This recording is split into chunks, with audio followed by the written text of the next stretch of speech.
आऊज़ुबिल्लाहिमिनश्शैतानिर्रजीम बिस्मिल्लाहिर्रहमानिर्रहीम।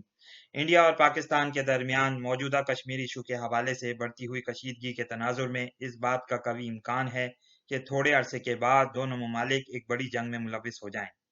सन 1965 की जंग में शहरी दिफा की तंजीमों ने मुल्क के दिफा में एक इंतहाई अहम फर्ज निभाया और इन तंजीमों की हफादियत पहले के मुकाबले में ज्यादा उभर कर सामने आई। 90 की दिहाई में national cadet corps Pakistan NCC को बेतहाशा मकबूलियत मिली और इस जमाने का हर तालिब इल्म जिसने कॉलेज की तालीम पाई इस ट्रेनिंग में हिस्सा लेने का मुतमन्नी होता था। इसके 20 एक्स्ट्रा पॉइंट्स मिलते थे जो तालिब इल्म को किसी भी प्रोफेशनल कॉलेज या यूनिवर्सिटी में दाखिला लेने में मदद भी करते थे और साथ ही साथ नौजवानों को मुल्की दिफा में हिस्सा लेने और अफवाज पाकिस्तान में शमूलियत की ख्वाहिश को बढ़ाने में एक काबिल जिक्र कुव्वत के तौर पर माशरे में मौजूद था।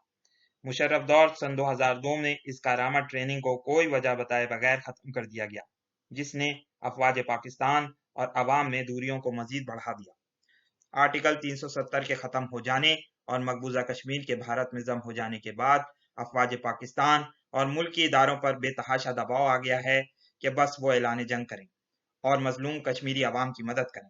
इस तनाजुर में हम ये अपील करेंगे कि एनसीसी की ट्रेनिंग को फिलफौर बहाल किया जाए और जंगी बुनियादों पर तैयारियां की जाएं ताकि मुल्क व मिल्लत की हिफाजत का इंतजाम इत्मीनान बख्श हो जाए और भारतीय क़यादत खास तौर पर आरएसएस और बीजेपी के गुंडों को वाज़ेह पैगाम मिले कि न सिर्फ मकबूजा कश्मीर के मजलूम अवाम बल्कि हिंदुस्तानी मुसलमानों के साथ पाकिस्तानी मुसलमान शाना बशाना खड़े हैं। इस वीडियो को लाइक कीजिए, शेयर कीजिए, दोस्तों के साथ डिस्कस कीजिए।